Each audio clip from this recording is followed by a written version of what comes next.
Hello, and welcome back to Gila Tap House, and thank you for tuning in to episode 6, I think it is, of the Average Joe Beer Connoisseur. It's been about 3 weeks since my last episode, and some of you are getting pretty thirsty during this drought. So I'm back. Sorry it's been taking so long. I was going to post a video last week.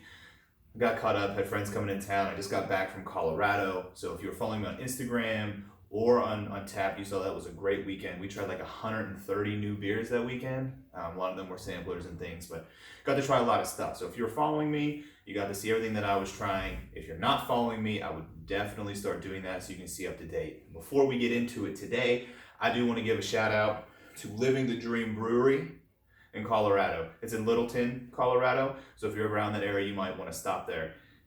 This place was awesome. I didn't think a brewery could have the perfect name, but they did. So I wanted to give them a shout out. I also wanted to give them a shout out for their cream ale that they had. They made a vanilla cream ale there. I'm not a big fan of cream ales, but it had to be the best cream ale I've ever had. So big shout out to them for doing what they're doing. I love the name, keep it up. Littleton, Colorado is I'm pretty sure where Columbine's from. So those guys weren't living the dream, but these guys are. So here we go. All right, so if you're like me, you probably have some Easter candy left over. I do like candy, but I don't eat it all the time, so I do have a lot that has a tendency to left over. So today what we're gonna do, we're gonna change it up a little bit. We're gonna do leftover Easter candy pairing with beer. Now when you do candy, food, desserts, ice cream with beer, you normally spend a lot of time drinking a bunch of different beers, trying a bunch of different styles, and then trying the different foods, the desserts, the ice cream, the candy, the chocolate, whatever it may be. My wife's a big fan of chocolate, so we go to the chocolate tastings here around us, and they're phenomenal. So I'm going to start off by saying I did not do any of that preparation going into this. I did not eat enough candy, and I did not try enough beer. So I'm going to try to use my expertise to put together certain beers with certain candies and see how it goes. So first up, we're going to have Dragon's Milk White out of New Holland. Now you probably have heard of regular Dragon's Milk. It's an imperial stout. It's dark, it's like 11% barrel aged.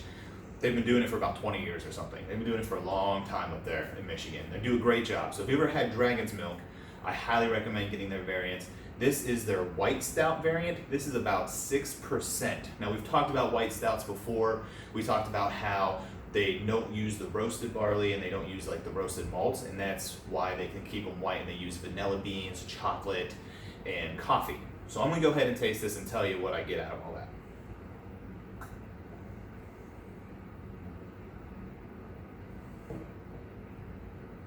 So for a barrel-aged stout, it's really light. It is 6%. You know, there's not much kickback to it. I do get a little bit of cocoa flavor in it, and then on the back end you might have a little coffee, slight vanilla taste. Drinkability for this beer is easy drinking. That's why they made it. They describe it as a white stout. It's an easy drinking stout for people that may not be stout lovers. So they wanted to make it a different type of stout for people. So they tried that with this, and they definitely got that. Taste for style, I've had better white stouts out there. This one isn't bad, but I would expect more cocoa, more coffee, you know, like more chocolatey kind of taste, a little more roasted dark flavor that I'm not getting in here. Will this get you drunk? Sure, it's not bad. You know, you can definitely drink enough of them at 6% to get you there. I'm personally not going to be crushing them, but it is, you know, a lighter stout. So if you're a stout fan, you might go white during the summer because it's getting hot outside. Final overall rating for it, I'm probably going to give it a half pour. Let me try it again. I might give it a 3/4. No, definitely going to stick with half. It just doesn't have enough oomph in it for me to really give it that 3/4. So it's not bad. So after what I just told you, I want more of that cocoa bitterness kind of to it. So I decided to pair this with a cookie layer, let me read it. Cookie layer crunch from Hershey.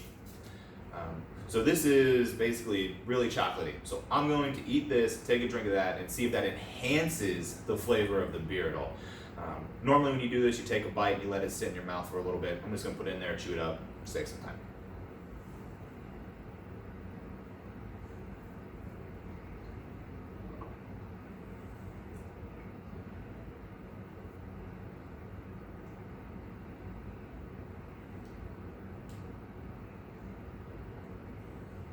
That's solid. So I don't know if you can see what I was doing. You might see some weird facial things. What I was trying to do is I was trying to get some of the chocolate to stay on my tongue and the roof of my mouth, so when I drink it, I could try to soak in some of those flavors. And it worked. If I would eat that chocolate bar as I was drinking this beer, I'd probably move it up to a 3/4 pour. But without it, we're just going to stay at a half. So next up, we're going to do another Dragon's Milk. This is Dragon's Milk Reserve. This is a raspberry hibiscus.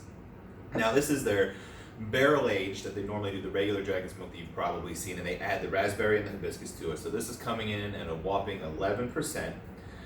So let me just go ahead and taste it for you since we've already described New Holland.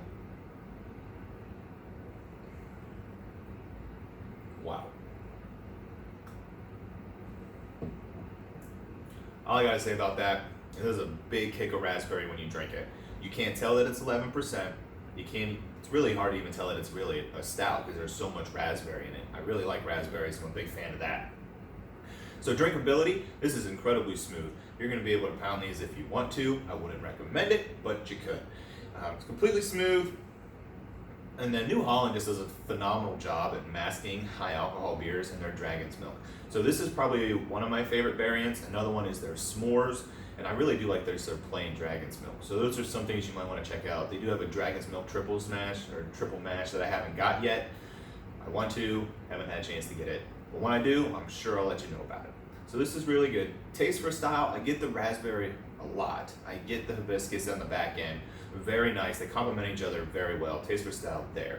Will it get you drunk? At 11%, it's easy to drink. I mean, I drank a quarter of that in one sip without even really trying. It was just so tasty. It's definitely going to get you drunk. And if you're not careful, it'll probably get you blacked out. So I would use caution. The first time I ever had Dragon's Milk, I bought a 6-pack of it. And I was like, I'm just going to have 1 or 2 of these tonight. I had the first one. I was like, wow, these are pretty good. Not realizing that it's like 3 cans of beer and 1 beer. So I was like, oh, these are pretty good. Had another one, started feeling pretty good. After the 3rd one, I decided it was a great idea to bust out my old Yu-Gi-Oh cards and call some friends over and see if we could turn that into a drinking game. If you ever played Yu-Gi-Oh, you have like 8,000 life points. We decided every 1,000 life points was a shot. So in one game, you're taking 8 shots while drinking this. It leads to some serious bad decisions. So I would be careful because it can definitely do that for you.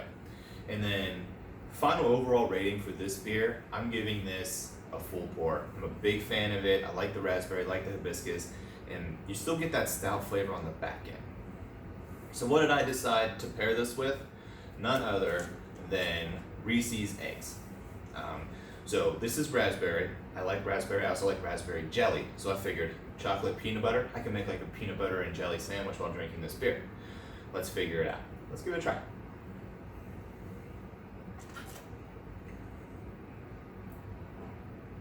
Can't have Easter without Easter eggs from Reese's, and those are really good.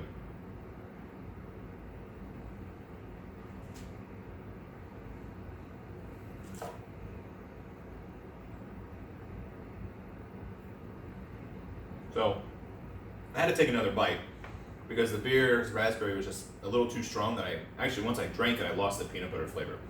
So when I take another bite, I want to leave it in my mouth and try again. And it worked really well. It mixed well. I felt like it brought out some of the flavors. I don't know if the pairing isn't as good as the other one. I think the raspberry and the hibiscus don't really act well with the peanut butter. I would just say drink this straight, eat those another time. That's probably what I would recommend. Moving on, we have Keep the Fire. It's considered a campfire stout is what they call it over at Great Notion. Now, I've never had a Great Notion beer, and I think they're out of Oregon. I didn't write it down. I have to double check, but I'm about 98% sure. Apparently, they make phenomenal stuff. People all over on trade pages and everything are always looking for it. People hype it up. They think it's excellent. Never had any, so I'm going to have my first one right now, and I'll let you know. So they call this a campfire stout because they brew it with smoked malts, dehydrated marshmallows, and chocolate rye. So let's see if we can taste those flavors in here.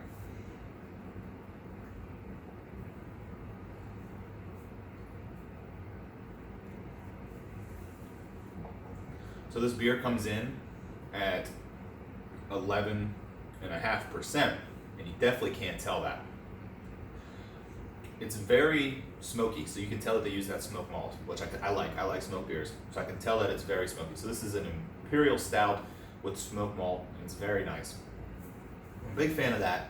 I don't really get any of the marshmallow, and normally marshmallow I don't always taste it in beers. You can sometimes, not all the time. I think if I would let this warm up closer to room temperature, you might get some of that marshmallow, but right now, I'm not feeling it. So drinkability for 11.5%. This is super easy to drink. I'm a big fan of this. I have probably about 12 more cans of Great Notion upstairs that I can't wait to crack into. Maybe we'll do a whole Great Notion flight one time because this is a really good beer. Taste for style. The only thing that I'm missing that they say is in there is marshmallow. We're going to give them a pass because it's smoky, it's chocolatey, and you can tell it's that dark, heavy Imperial Stout. And then, will this get you drunk? I could easily see you kicking back around the campfire, having one way too many of these bad boys. I don't know about you, but drinking around a campfire, it just seems to make life better. And I also like to do it while drinking smoked beers. This feels like I'm drinking the smoke from the fire, which sounds bad, but actually tastes really good. And then finally, my final rating, I'm giving it a full pour. It's excellent. Yeah, I'm a big fan of this. Untapped has this at a 4.0 rating, and I can definitely see why. It's very high. It's very good. So, since we talked about marshmallows not always being in beer, I brought out another Easter favorite, a peep. So, I'm going to see if I can eat this marshmallow and bring out some of that marshmallow flavor to really see if I can get kind of like a s'mores taste, or see if I can get like even a roasted marshmallow over a fire taste.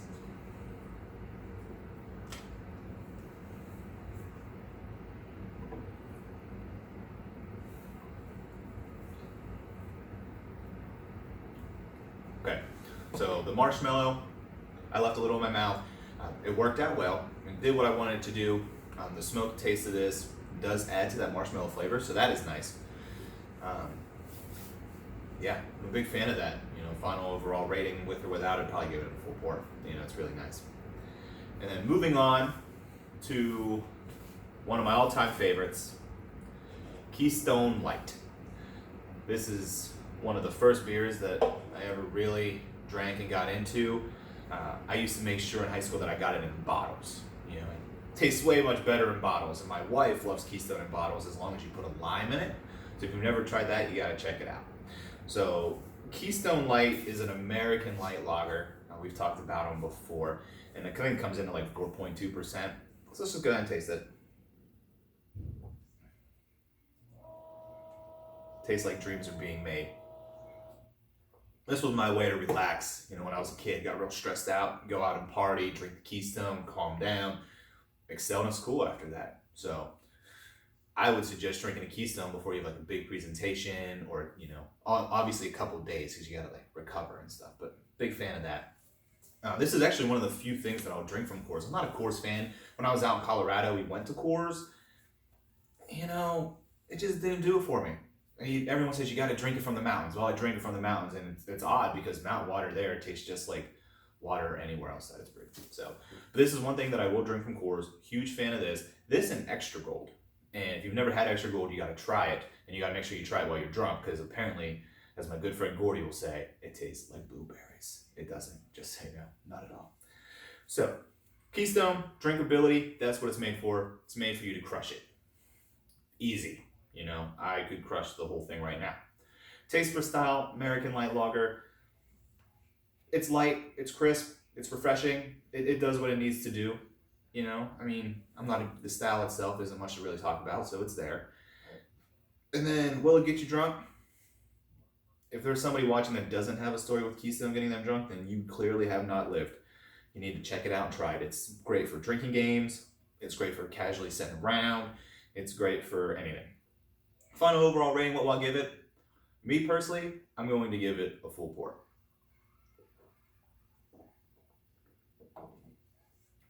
But realistically speaking, it's about a quarter, maybe a half if you're really into light lagers.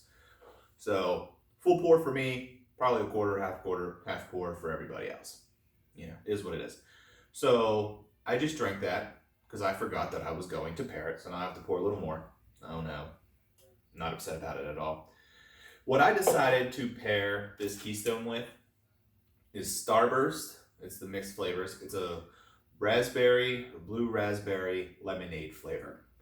And I picked this because of Natter Days. Natter Day does a strawberry lemonade. Natty does a strawberry lemonade. I figured why not try this with a Keystone. So try it.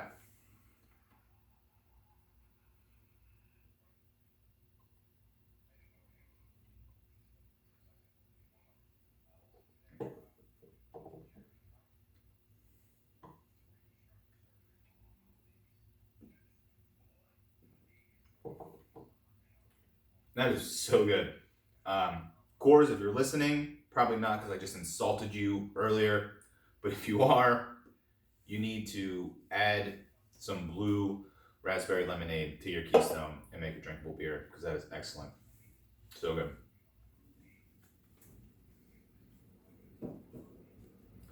So next up, we're going to do Taylor's easy drinking recommendation of the week.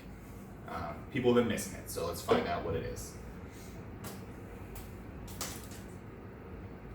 Something I already talked about.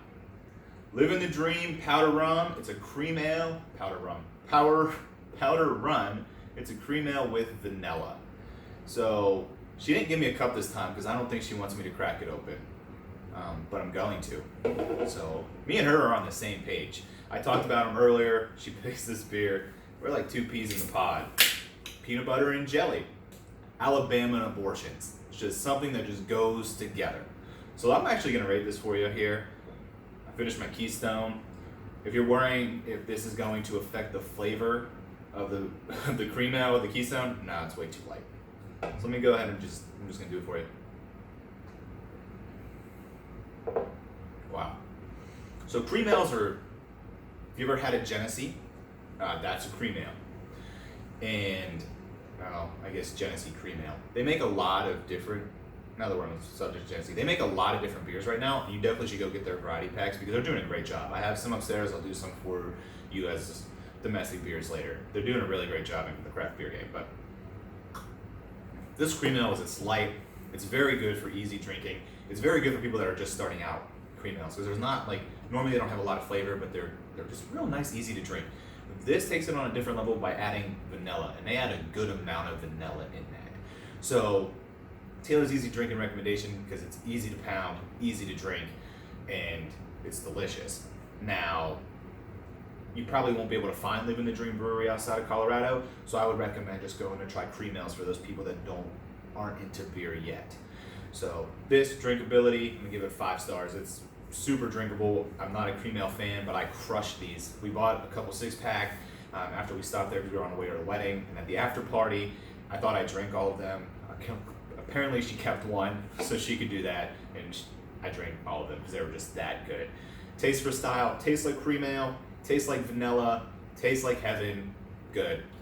Overall rating, will it get you drunk? Yeah. I mean, it was after a wedding, so I was probably already there, but it still did it. And then final overall rating, full pour. Great pick, babe. That was excellent. So good. I wish you guys could have this. I wish I had some of this to share, but I do not. So make sure you get out there and check out Living the Dream if you're ever in Littleton, Colorado. So that is my beer review for now. You can go ahead and turn off if you want, but I'm going to go over a quick review of what we did in Colorado for those of you who are interested in it. Just something fun, light to do real quick, a couple minutes. So we flew into Colorado, and on Friday I wanted to hit up 6 different breweries. And it didn't quite happen. We got to most of them. First off, we went to Black Bottle, which is in Fort Collins. So we did Fort Collins on Friday. If you're in Fort Collins, I suggest checking out Black Bottle because they have a huge beer selection. They had about 30 beers on tap, and a lot of them were theirs. And they also make some beers called cereal beers, Cerealicious. They make one with Count Dracula, French or Cinnamon Toast Crunch, and they're all pretty good. So I would go check those out. Black Bottle was real nice. And then we ended up going over to Max Line, I think it was called. Very good beer there. They had about 12 beers on tap. Nothing really jumped out at me, but it was a nice, mellow place to hang out. I could definitely see going back there again. And then we went to Purpose Brewing, which is a cool place. They normally only have about 5 beers on tap, but the owner is considered the father of sours, he was telling us, here in America. So he brewed all over the world, and he brought that style here, and he basically started it of what it is today, according to his stories. and he's perfected it. Their sours were excellent. The ones that we had, now their 5 beers on tap rotate all the time. So every time you go in there, it might be something different. So I would definitely check out Purpose if you're there. Quick Stop. It's a great place if you live there and you want to read. And then we went to Zwei Brewing. That's Zwei, that means, I think it means 2 in German. I'm not really sure, I kind of forget. Ein, zwei? Yeah, 2. And I always stop there when I am in Fort Collins. So I feel like it's just tradition, but they have great beer. If you look up Fort Collins breweries, they're always near the top rated. They have great service every time we're there. Located near a Panda Express if you get hungry, and located near a Italian place that happens to be what we eat when we drink there. But we stopped there, and they have like German style beers normally, but they also have a lot of other stuff too. So they have a lot of beer on tap. Great place, I checked them out. After that, we ended up going to this place called Snowbank for they had a donut release beer that day. The beer was all right. It was really hyped up, so I think I was super excited. Snowbank may not be back on my list to go to, but they still had some solid beers. And then right next to Snowbank, so if you were going to go to Snowbank, right next to it is something called Fire Truck. I would go check out Fire Truck. I think they're a Canadian brewery that just has one down there in Fort Collins. Beer was good. It was a cool atmosphere. People were very nice. I'd go there. And then we went to Equinox, and Equinox was closing. It was a wild place. There was a ton of people in there. And the guy I was sitting next to was on the phone with his wife on speaker, I'm guessing, because it was an extremely loud conversation. And the whole time she's like, "You better take that bartender home. You better do this. You better do that." I'm like, what is going on? So after he hung up the phone, he was like, "Did you hear that?" I was like, "Obviously." I'm like, "I'm pretty sure you wanted the whole bar to hear it." And he's like, "Yeah, me and my wife, we have a deal. We swing." And the reason I bring that up is because my current neighbors are swingers. And then my neighbors that I had at the last house I lived in were also swingers. I didn't realize it was that big of a thing, but I'm meeting them everywhere I go. So, who knew? I guess it's a thing. But Equinox Brewing was very cool. I liked their beer a lot. We got there right as they were closing, so we kind of had to drink quickly. But it would be a place that I want to go back to. The beer was good. I would check them out. And in case you were wondering, he did not take the bartender home. Poor fellow. Now he was a good-looking guy. I'm gonna be honest with you. He was. So I don't know why she didn't, but she did. Probably the wife on the phone scared her away, kind of thing. And then we tried to go to another place called Prost, and they were packed full. That place is a great place, apparently, if you want to party. The line was out the door and back. They had a concert stage. It was huge. I would definitely recommend going there. The next day is when we ended up going to Living the Dream, and make sure you check that out. Definitely. We checked out Coors that day. The tour is cool. It's $10, self-guided tour, very informational. If you like that sort of stuff, I would definitely recommend checking out the Coors tour. And you get 3, they call them samplers, but they were about this big. So they weren't quite a full pint, but you're looking at probably 8 to 10 ounces for $10. 3 of them, and you get it like an hour tour. I would definitely do it. Coors, you do a great job at the tour. Don't love your beer. I love this one. I like Extra Gold. That's about it. But you do a great tour. And then we went to the wedding. And then on Sunday, we decided to hit up Denver, because Denver's got apparently a great craft beer scene. And the first place we stopped, we got there at about 10:15 in the morning, and they opened at 10. And the place was already full. It was packed. It was called Bull and Bush. And if you're ever in Denver, you need to check out Bull and Bush, because this place had some excellent beer. Now, most of the people there were eating brunch. We were there to drink at 10:15 in the morning. And it was nice because we asked the guy if they did flights, and the guy said, "Yeah, we do flights." He said, I was like, "Okay, how many?" He's like, "As many as you want." And I was like, "Oh, that is amazing." So we each got some flights. And what's neat about them is they had about 40 beers on tap, almost all their beer. And then they also have a list of beer, it's actually in a little booklet, about all their beers that have won awards and why they won awards and where they've won awards. And it's a huge booklet. So as you're trying to pick your beer, because there's a huge list, you get to look at this. And they have excellent beer. It was probably my favorite brewery of the trip. Then we went to Peak and Peak. Great service, a lot of beer, and the beer was solid overall. I would check them out. Very mellow, and they also had an advertisement on for an air fryer. And the lady's like, "You want me to turn this?" And I was like, "This is the most entertaining thing I've seen in a long time." So if you don't own an air fryer, you should probably buy one, because they're pretty cool. Then we went to Launchpad. Great atmosphere. They're now expanding, so I definitely have to go back there when they're done expanding. So that was my quick review of Colorado. If you did not get a chance to follow me on Instagram or Untapped. This coming Friday, I'm going to be in Philadelphia doing some things. And then on Sunday, I'm going to be in California. So if you do not have me on Untapped, if you do not have me on Instagram, make sure you get at me right now, because we're going to California from Sunday to the following Wednesday. And our goal is to do at least 2 breweries a day. So going to be lots of beer, going to be lots of good things, recommendations for things you could try. And then my plan is to grab some of those famous West Coast IPAs, bring them back over here to the East Coast, and then do some of the famous New Englands that we have out here and compare them for my next show. So that's the game plan. Make sure you get at me Untapped and Instagram, because if you're going to miss out if you don't. Got big stuff coming up. But until then, as always, happiness is just a flight away. Cheers.